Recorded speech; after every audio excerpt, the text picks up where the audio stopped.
नमस्कार, मैं जितेंद्र गुप्ता और आप सभी दर्शकों का बहुत बहुत स्वागत है हमारे स्टार सिटी न्यूज़ चैनल पे। मैं इस वक्त दिल्ली के मुंडका विधानसभा कंझावला वार्ड में मौजूद हूँ। साथ ही हमारे अमित माथुर जी हैं जो कि महामंत्री हैं।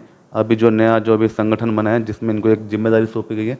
मैं सर बहुत बहुत स्वागत है आपका। सबसे पहले सर आज विजयदशमी है, सबसे पहले क्या कहेंगे सर आज के बारे में? देखिए, मैं सबसे पहले ये कहूँगा विजयदशमी की सबको हार्दिक शुभकामनाएं।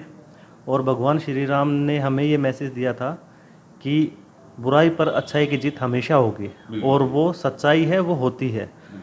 हम चाहे कितना भी सोच ले कि ये किसी को दिखाई नहीं दे रहा, लेकिन बुराई हमेशा दिखाई देती है और उसका अंत होता है। बिल्कुल सही है। अच्छा, आप इस राजनीति में कैसे और कब से जुड़े सर, थोड़ा बताएं। राजनीति में नहीं जुड़े थे हम भारतीय जनता पार्टी के विचारों से जुड़े थे। हमें भारतीय जनता पार्टी के विचार अच्छे लगते थे, उनकी नीतियाँ अच्छी हैं, देश के उज्जवल भविष्य की नीतियाँ हैं उनकी। देश को खोखला करने की नीतियाँ नहीं हैं। हम उस विचार से जुड़े थे। फिर धीरे धीरे हम उस संगठन में जुड़ते चले गए, और इस बार संगठन ने मुझे मौका दिया महामंत्री बना के कंझावला वार्ड 32 से। तो अब हम और अच्छे से उसको निभा रहे हैं और अच्छे से कार्य कर रहे हैं। तो किस तरह से काम कर रहे हैं, जैसे कि अभी मंडल के लिए? हाँ जी, जैसे संगठन के काम होते हैं कि संगठन में क्या क्या फैलाना है। जैसे 15 अगस्त पे था, तिरंगा यात्रा थी, या ऑपरेशन सिंदूर था, तो उसमें हमारा प्रोटेस्ट था। बहुत सारे कार्य चलते रहते हैं हमारे संगठन के। का भी लगातार कार्यक्रम सेवा पखवाड़े का भी लगातार कार्यक्रम चल रहा है। आज उसका लास्ट दिन है, 2 तारीख है। वो भी बड़े अच्छे से रहा है। उसमें ब्लड कैंप लगे हैं, हेल्थ चेकअप लगे हैं, बहुत सारे उसमें अच्छे अच्छे कार्य हुए हैं जो पब्लिक के लिए हेल्पफुल है। अच्छा, कोई समस्या जैसे अभी कंझावला में वो किस तरह की देखी जा रही थी इलाके में? कंझावला वार्ड में अब भी बहुत समस्याएं हैं। पिछले 15 साल से जो गवर्नमेंट रही है, उन्होंने ग्रामीण इलाके की तरफ ध्यान दिया ही नहीं था बिल्कुल भी।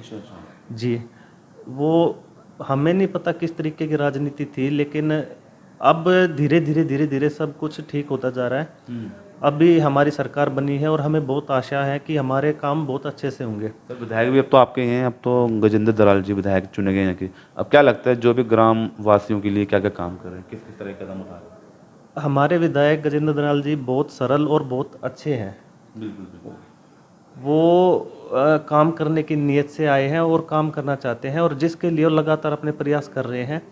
अभी हमें लेटेस्ट उन्होंने यहाँ से जैन नगर से कंझावला तक जी नालों का टेंडर हुआ है अभी हमारा 26 करोड़ के आसपास का, जिसका काम 1-2 दिन में चालू हो जाएगा।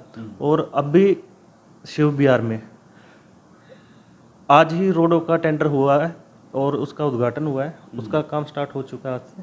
टेंडर पहले हो चुका था, काम स्टार्ट आज से हुआ है। शुरुआत हो चुकी है मतलब हाँ जी, आज आज ही हमारे विधायक जी ने वहाँ नारियल फोड़ के, उस इलाके के बुजुर्गों ने नारियल फोड़ के वहाँ का काम चालू कराया है। अच्छा, स्वदेशी को भी लेके प्रधानमंत्री जी का जो आह्वान है कि स्वदेशी अपनाओ, तो इस तरह से भी आप लोगों को जागरूक कर रहे हैं इस चीज़ से? अगर हम अपने देश में रोजगार को बढ़ाएंगे, स्वदेशी अपनाएंगे, तो हमारे ही देश के नागरिकों को फायदा मिलेगा। हमारी चीज़ है, हम ही खरीदेंगे, तो प्रॉफिट भी हमें ही मिलेगा। हम दूसरे देशों को प्रॉफिट देते हैं, महंगी चीज़ें खरीदते हैं, और बाद में वो देश हमें आग दिखाते हैं, क्योंकि वो मजबूत हो जाते हैं, हम कमज़ोर रह जाते हैं। मोदी जी की बहुत सारी ऐसी नीतियां हैं जो हमारे देश को बहुत ऊपर ले जाने में चल रही हैं, जिसमें स्वदेशी भी है, और भी बहुत सारी नीतियां हैं। जैसे नोटबंदी थी, और भी बहुत अलग अलग हैं उनकी नीतियां, और हम सब इवन पूरा भारत उनके विचार से सहमत है। तो क्या लगता है मतलब लोग या जो दुकानदार हैं वो कहीं ना कहीं अवेयर हो रहे हैं इन चीज़ों को लेके? बिल्कुल बिल्कुल। अब दुकानदार भी स्वदेशी ही लेके आ रहे हैं, और लोग भी स्वदेशी ही खरीद रहे हैं। अब बहुत बड़ा त्यौहार है हमारा दिवाली का। दिवाली पे पहले चाइना की ये बल्ब लड़ी बहुत ज़्यादा बिकती थी, और भी बहुत सारे आइटम थे जो चाइना का प्रोडक्ट यहाँ पर बिकता था। लेकिन पिछले कुछ सालों से उसमें गिरावट आई है, और स्वदेशी दिए, जो मटके, ये चीज़ों में बढ़ोतरी हुई है, इनको रोजगार मिला है। तो अब हम देखते हैं कि दुकानों पे स्वदेशी ही आइटम हमें ज़्यादा मिलते हैं चाइनीज़ की बजाय। अच्छा, जीएसटी से क्या लगता है बाजारों में या आम जनता में कुछ राहत? जीएसटी से देखिए बहुत राहत मिली है, और धीरे धीरे उसका पता सबको चलता रहेगा जीएसटी से एक गरीब से गरीब परिवार को भी राहत मिली है और अमीर परिवार को भी राहत मिली है। सर राहत जैसे किस तरह की? आज जो हमारे रोज जाने की जो चीज़ें हैं खाने की, दूध से लेके मक्खन, ग्राहक अगर जाता है दुकान पे तो वो उसी सेम रेट पे उसको चीज़ मिलती है, तो कहते हैं हमें तो कोई सी चीज़ का हमें कोई लाभ नहीं नहीं नहीं मिला। नहीं नहीं, सेम रेट पे नहीं मिल रही है, उनमें गिरावट आई है रेटों में।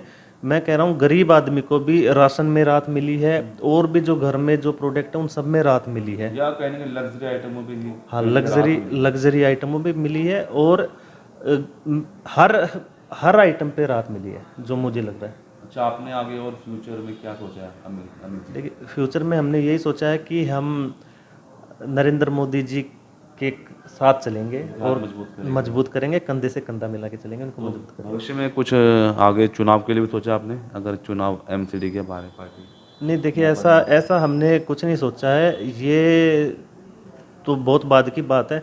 अभी तो हमारा उद्देश्य है कि बिल्कुल हर घर को साथ लेके और मोदी जी के विचारों से आगे बढ़ना है। स्वच्छ अभियान पे भी कहीं ना कहीं आपका? हाँ, अभी पखवाड़ा में स्वच्छता अभियान भी चला है और बहुत बड़े स्केल पे चला है, मतलब इवन हर जगह चला है। अभी हमारी सीएम मैडम, हमारे सांसद जी सभी, हमारे मंत्री जी, विधायक जी और पार्टी का छोटे से छोटा कार्यकर्ता और बड़े से बड़ा कार्यकर्ता सभी ने रोड पे स्वच्छता अभियान चलाया है। बिल्कुल। अच्छा, और हमारे युवाओं को खासकर क्या संदेश देंगे? आप खुद एक युवा हैं सर। युवा को संदेश मैं यही दूंगा कि एक तो नशे से बचे और आगे बढ़ते रहें, कामयाबी मिलेगी और देश मजबूत होगा। तो यह थे हमारे साथ अमित माथुर जी, स्टार सिटी के साथ मैं जितेंद्र गुप्ता।